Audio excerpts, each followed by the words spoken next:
Subject: I got $1 million in our divorce settlement. Hello, true story. My story can help another man keep his eyes open, or even just give some entertainment and perspective. Then it's worth sharing. This is the story of how I met my ex-wife, how she betrayed me, how I uncovered secrets I never imagined were possible, and how I ended up walking away from it all with $1 million settlement. I met my ex-wife at a fundraiser dinner about 20 years ago. I wasn't anyone special at the time, just a young guy working in logistics, trying to climb my way up, save a little money, and build a stable future.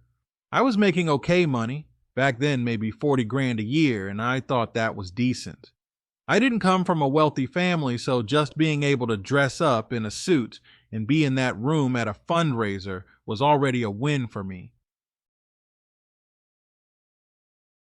She was the kind of woman who immediately drew attention when she walked into a room. She carried herself with confidence, smiled like she owned the place, and had this natural ability to make people lean in when she spoke. She worked in real estate back then, though she downplayed it like it was just a job. When I asked her what she did, she said she was an associate at a firm, helping with residential closings. I didn't really understand what all that meant, but I figured it was like selling houses here and there. We hit it off quickly. She seemed genuinely interested in me, and we had a long conversation that night. I didn't feel like I was just some guy she was tolerating, which I later realized was her superpower, making people feel seen and important. We went on a couple of dates after that, and before long, we were in a serious relationship. Fast forward, I proposed to her after about 2 years, and we got married. For the majority of our marriage, I believed we had a solid relationship. We didn't have kids, and honestly, at the time, I thought that was just fine. We traveled a little, built a nice home together, and settled into what I thought was a comfortable life. I worked my way up in my own career. I ended up in management, and for most of my marriage, I was making somewhere between $75,000 and $90,000 a year. I was proud of that. I thought I was holding up my end of the deal. She, on the other hand, always claimed she was making around $98,000 a year, just a bit more than me. She made it sound like her paychecks were salary plus a small commission here and there, maybe 20 grand extra a year at best. I never questioned it. Why would I? She was my wife. But here's where things start to twist. For the last 5 years of our 16-year marriage, I noticed a shift. She became more distant, more preoccupied, more secretive with her phone. She started dressing differently for work, sharper, flashier.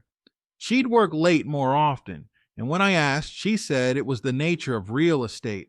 Clients want to see properties after work, she'd say. Big deals don't happen from 9 to 5. I tried to be understanding, but deep down, I felt like something was off. Call it gut instinct. I would see her text notifications light up, and she'd flip her phone screen down. I'd hear her on the phone in the other room with this hushed tone she didn't use with anyone else. Whenever I asked, she brushed it off. Just work stuff. Then came the night I knew for sure. She had left her laptop open on the kitchen counter, and I wasn't snooping at first, I swear. I walked by, saw an email pop up, and it caught my attention because of the name. It was from a housing developer, a guy I'd heard her mention once or twice, but never in any personal way. The email subject line said, "Looking forward to seeing you tonight." That little winky face hit me like a brick. I scrolled up and saw weeks of emails, romantic, flirty, and then explicit. They weren't just having an affair. They were in some kind of partnership. He was pulling her into his world of big money real estate developments, deals, investments. I saw things about property flips, offshore accounts, commissions in the hundreds of thousands. My heart was racing. My wife, the woman I thought made just a little more than me, was swimming in millions. That night, I acted normal. I didn't say a word. I ate dinner with her, kissed her goodnight, and went to bed. But the very next morning, I contacted a lawyer. I didn't tell her I knew yet. I wanted to play it smart. My lawyer was sharp, the kind of guy who didn't just know the law, but knew how people like her tried to hide things.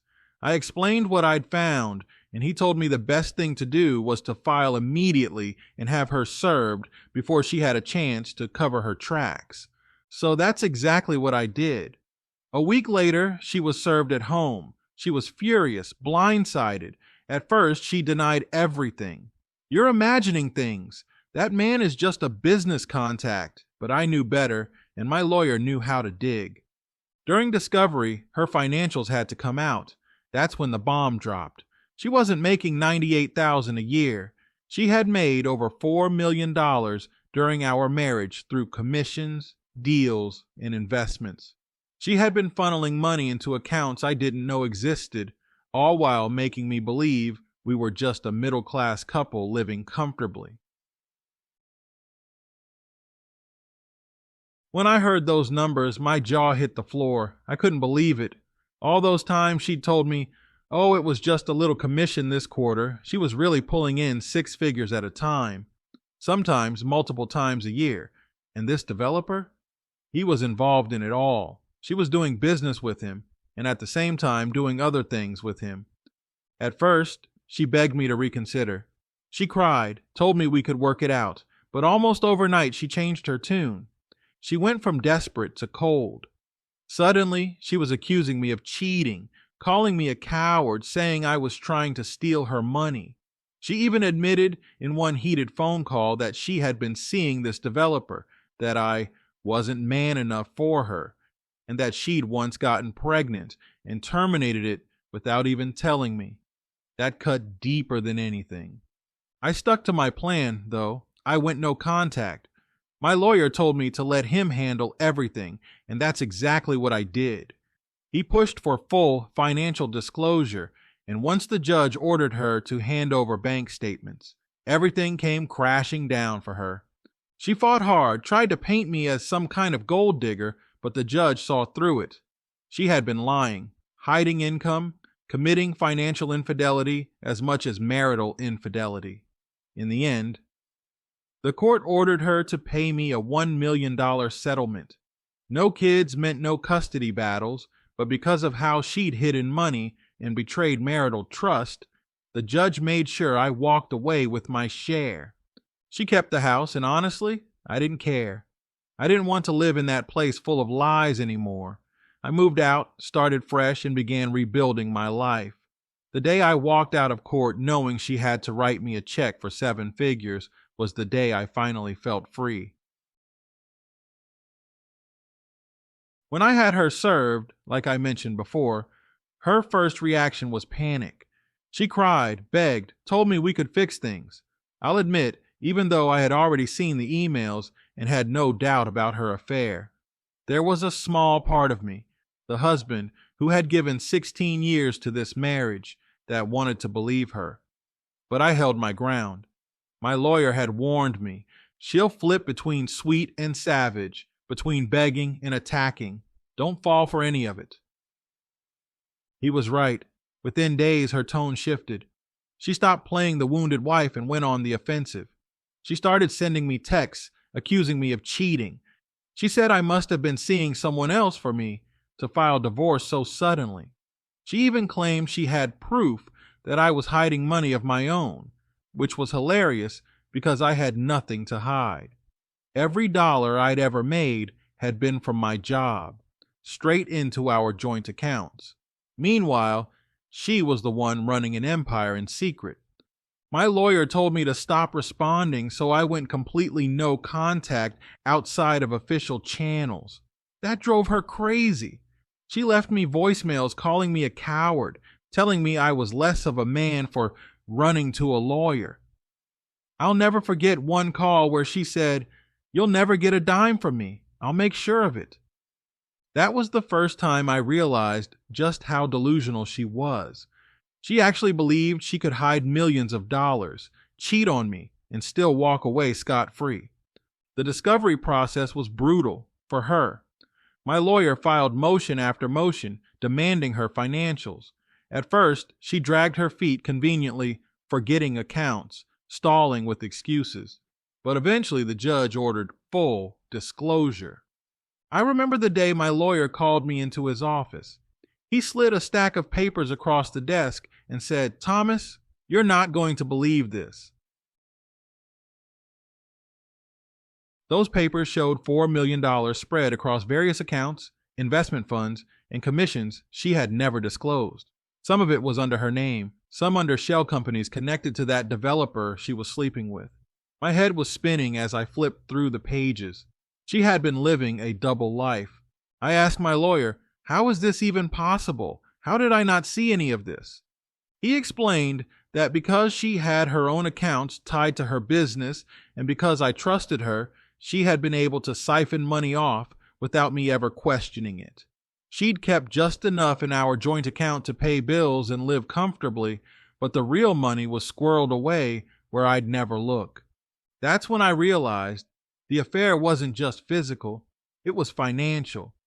She hadn't just betrayed me with another man. She had been betraying me every single day for years by lying about who she really was. Court was a whole different battlefield. She came in the first day looking polished, confident, like she was untouchable. She had hired a high-priced attorney, one of those slick silver-tongued types who tries to intimidate everyone with jargon and theatrics. But my lawyer was calm, methodical, and ruthless in the way only someone who has seen it all can be. Her lawyer tried to paint me as lazy as a man trying to leech off his successful wife. He actually said in court, Mr. Thomas enjoyed a lifestyle well above his means thanks to Mrs. Thomas's hard work, and now he wants to punish her for it. I almost laughed out loud. If I'd enjoyed any luxury, it was because I thought we were living on two decent middle-class salaries, not because I knew she was secretly sitting on millions. Then my lawyer dropped the hammer. He presented the bank statements, the offshore accounts, the commissions, the investment records. He showed that she had been making millions while actively deceiving me about her income. The judge looked over the paperwork and raised his eyebrows. He turned to her lawyer and asked, why were these assets not disclosed in the initial filings? Her lawyer stammered some excuse about oversight, but the judge wasn't buying it. From that moment on, I could see the shift. The judge no longer trusted her. Outside of court, she doubled down. She called me screaming one night, saying I was stealing her life's work. She accused me of never supporting her, of holding her back, of being jealous of her success. Then she flipped and tried the guilt angle, saying she regretted everything, and we could still salvage the marriage if I just dropped the case. I didn't answer. I couldn't. Every time I heard her voice, it was like listening to a stranger. This wasn't the woman I married.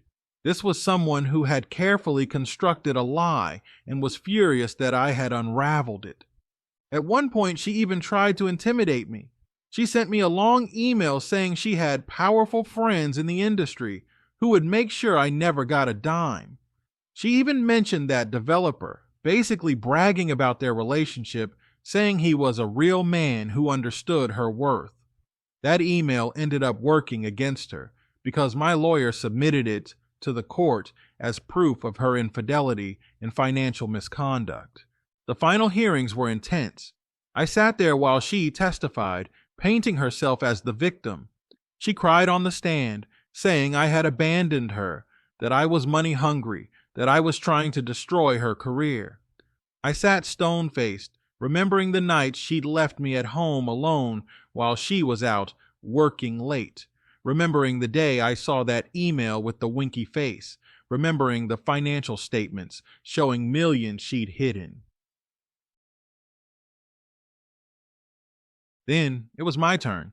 I told the judge the truth. I talked about how I had supported her career, trusted her, believed her when she said she made $98,000 a year.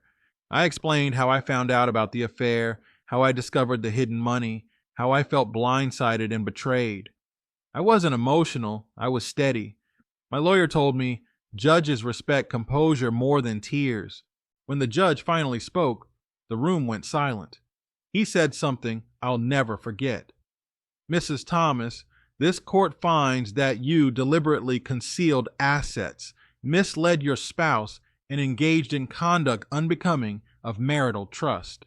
This court further finds that Mr. Thomas is entitled to equitable compensation. Then he ordered her to pay me $1 million. The look on her face was priceless. It was like watching someone who thought they were invincible suddenly realized the game was over. Her jaw dropped, her eyes darted to her lawyer, and she shook her head in disbelief. She whispered something harsh to him, but it didn't matter. The ruling was final. After court, she tried one last time. She cornered me in the hallway and hissed, "You think you won? You're nothing without me. That money won't make you a man." Then she walked off, heels clicking like gunshots on the tile floor.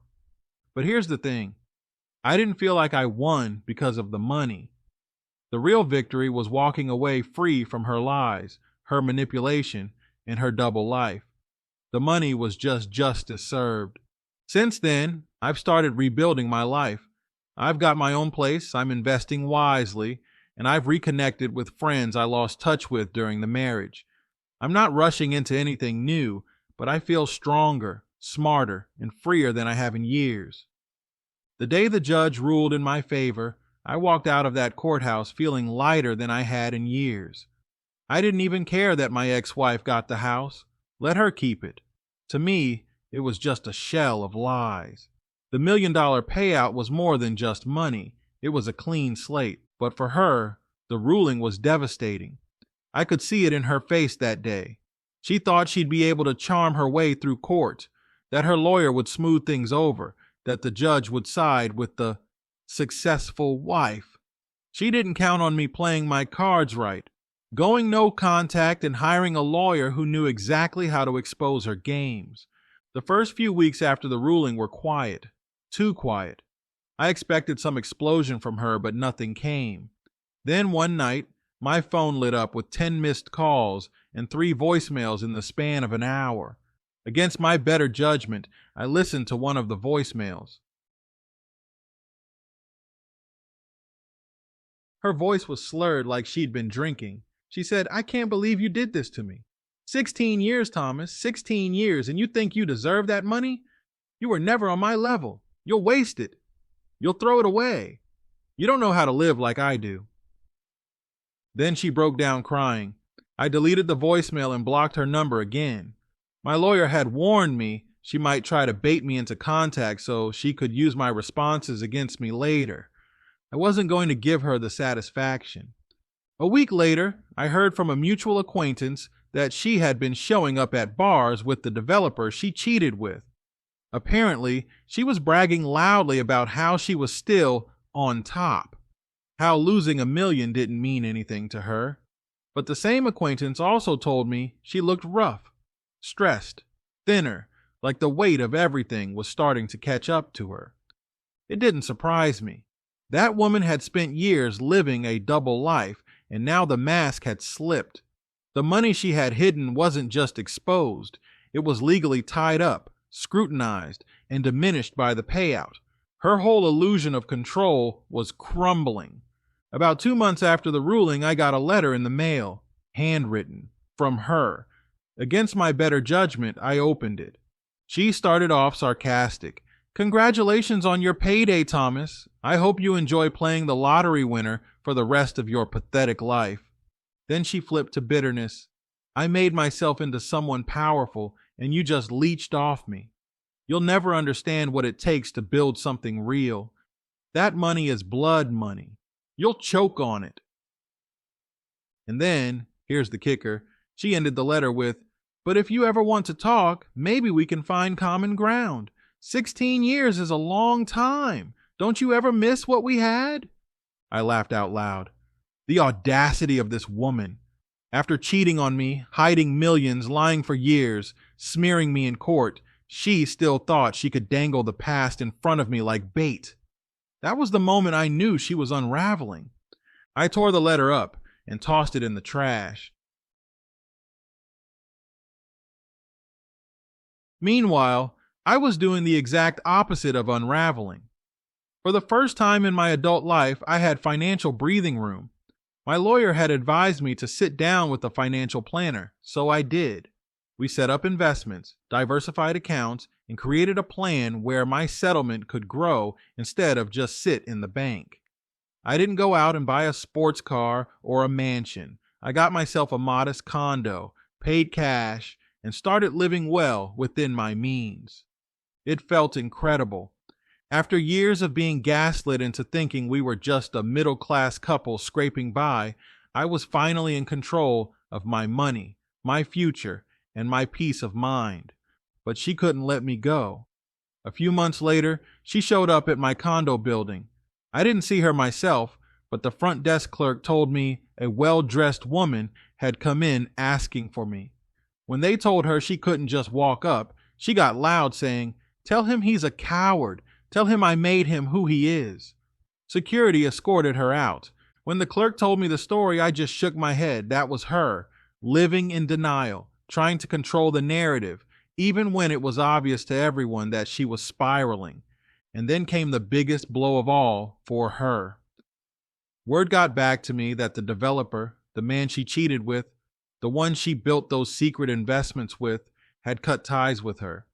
Apparently, once all her financial records were dragged into the light during our divorce, he decided she was too much baggage.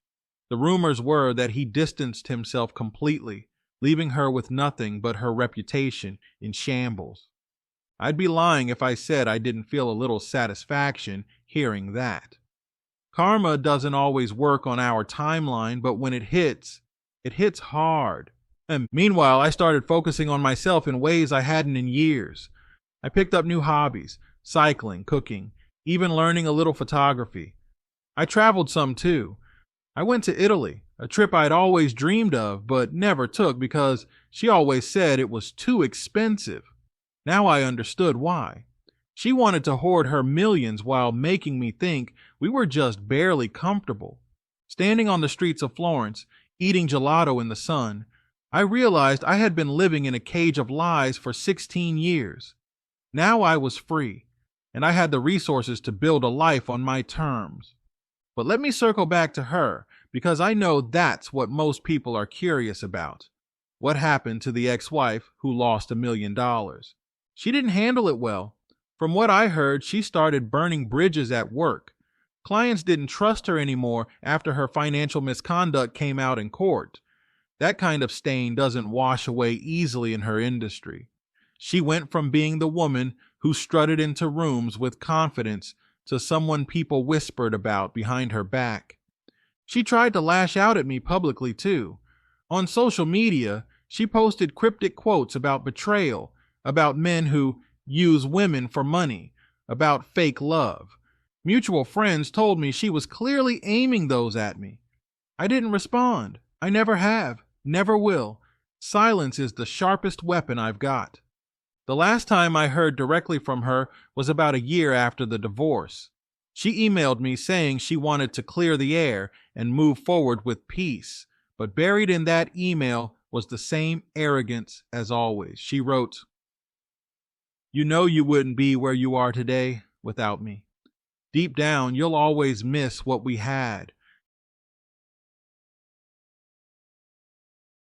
No, I don't miss what we had. What we had was built on lies, manipulation, and betrayal. What I have now is peace, honesty, and freedom. I didn't respond to that email either. It's been a couple of years since the divorce now, and I can say without hesitation that I'm happier than I've ever been. The money helped, sure, but the real victory was reclaiming my dignity. I learned that trust has to be earned, not blindly given. I learned that secrecy in a marriage is poison, and I learned that walking away, even when it feels like you're losing, can actually be the biggest win of all. As for her, last I heard, she's still working in real estate, but not at the same level. She lost her big clients, lost the developer, and lost the illusion of being untouchable. Maybe she still has millions tucked away. I don't know, and I don't care. What I do know is that she'll never get back the one thing she can't buy: credibility. And me? I've got my health, my freedom, my peace, and $1 million reminder that karma is real. That's where I'll leave True story. I might write again someday with updates, but for now, I'm just living my life, grateful that I trusted my gut and stood my ground. If there's any man out there reading this who feels something's off in his marriage, don't ignore it. Don't let love blind you to red flags, and don't be afraid to fight for yourself, because sometimes that's the only way you'll survive. Thomas.